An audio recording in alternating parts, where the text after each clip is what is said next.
Estamos no dia 22 de janeiro de 2026, visitando um parque observatório em cima da Serra da Formiga, que é um complexo que faz parte do complexo Borborema,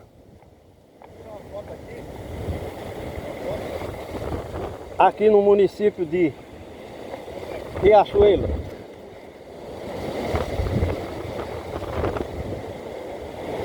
E a gente sente que o clima aqui é diferente daquela parte baixa, até pelo vento.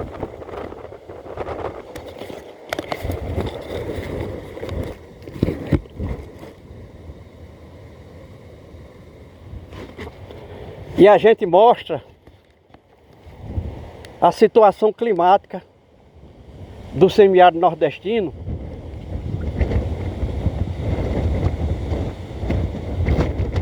a dificuldade que é os vegetais e animais viverem numa situação dessa, e a gente tem certeza absoluta que os vegetais escolhem o lugar para nascer e viver de acordo com os 4 elementos da natureza, de tal forma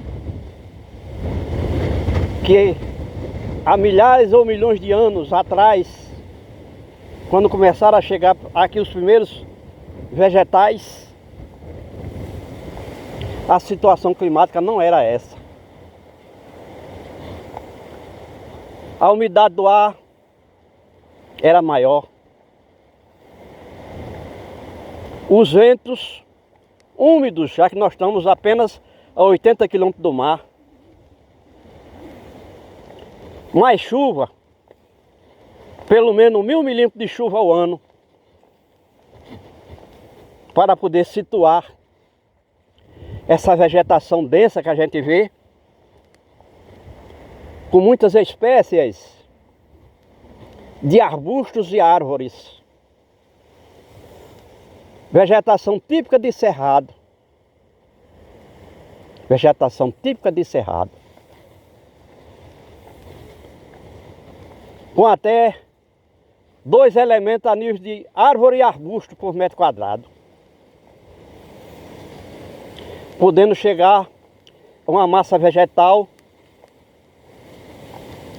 de 5.000 metros cúbicos por hectare.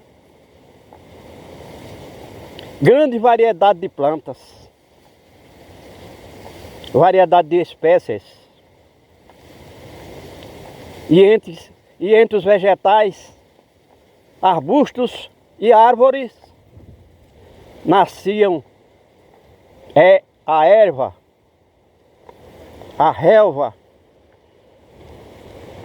as gramíneas. Aqui nós estamos vendo uma planta verde, enfolhada verde, que é uma leguminosa. E a gente sabe que é leguminosa porque ela tem vagens. Seus elementos de reprodução, o caroço, o grão, a semente do elemento vagens. Então a leguminosa tem a característica de colher o nitrogênio do ar, que é o principal nutriente das plantas. E por isso, em plena estação seca do semiárido, elas continuam enfolhadas e se reproduzindo.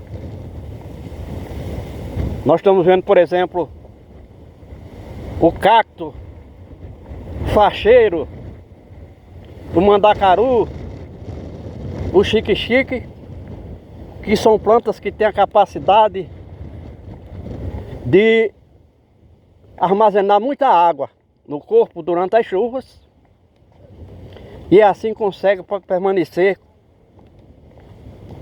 com muita água ainda no corpo, apesar da alta evaporação, por conta do calor natural do ambiente e por conta da presença hoje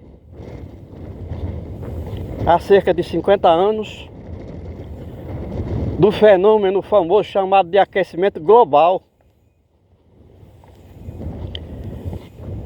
Então as autoridades governamentais da área aproveitaram essa situação da Serra da Formiga, no município de Riachuelo, onde construíram esse Parque São Francisco.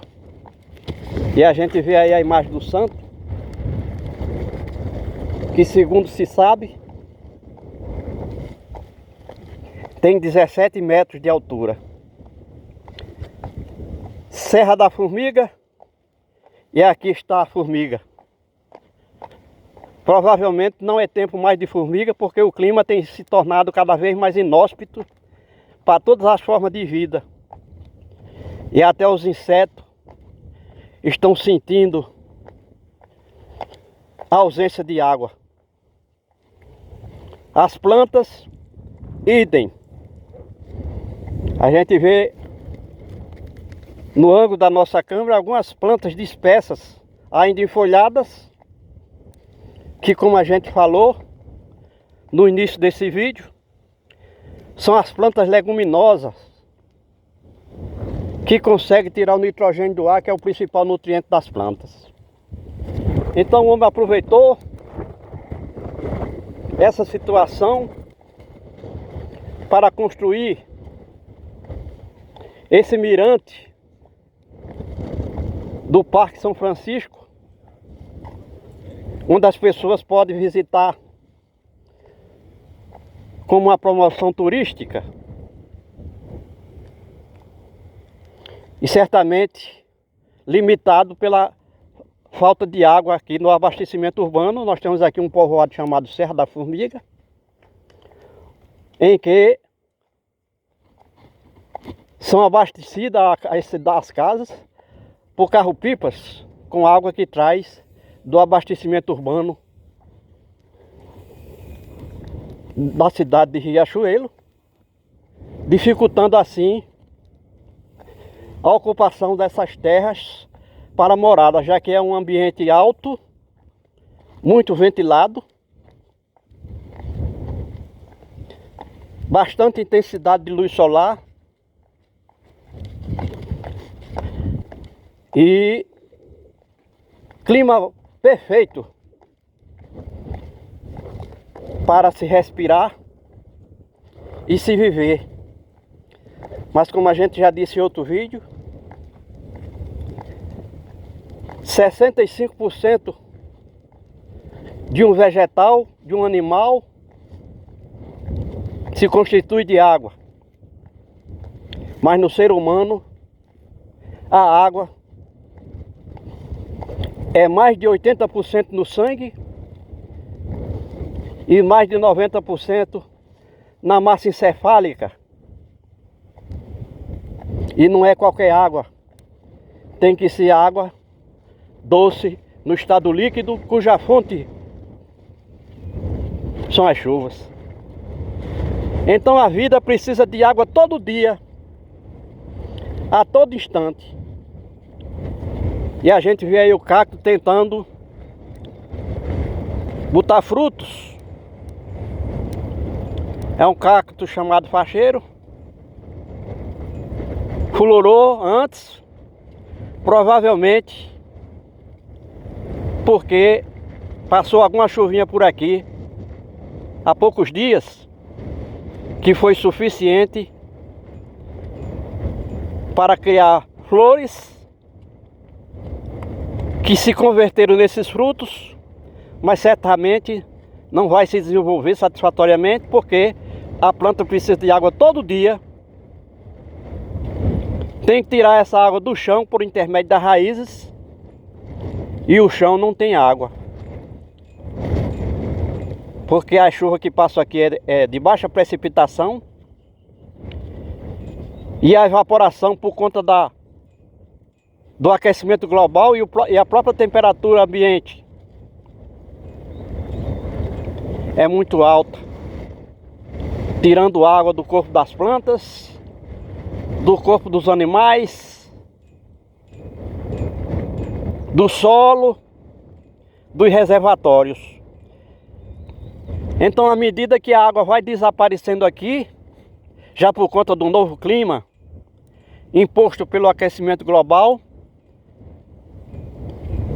as plantas vão secando, morrendo, enquanto os animais desaparecem. Porque a gente reforça a ideia de que a planta e o animal necessita de água a todo instante. E aqui a única fonte dessa água seria as chuvas, que vêm todos os anos. Mas à medida que o homem foi degradando o ambiente, as chuvas vão se tornando cada vez mais escassas. Vai diminuindo o volume de chuvas. E mesmo quando a água se estaciona no corpo das plantas, no corpo dos animais, nos riachos, nos reservatórios, com o novo clima essa água vai desaparecendo extraordinariamente. E só o homem tem capacidade de captar e armazenar a água da chuva sem perda, sem fuga, sem contaminação. Existe tecnologia para isso, mas infelizmente ainda não é do domínio público local. E o resultado que essa área está se transformando em deserto. O primeiro fator da desertificação é a ausência de água doce no estado líquido para criar e manter a vida.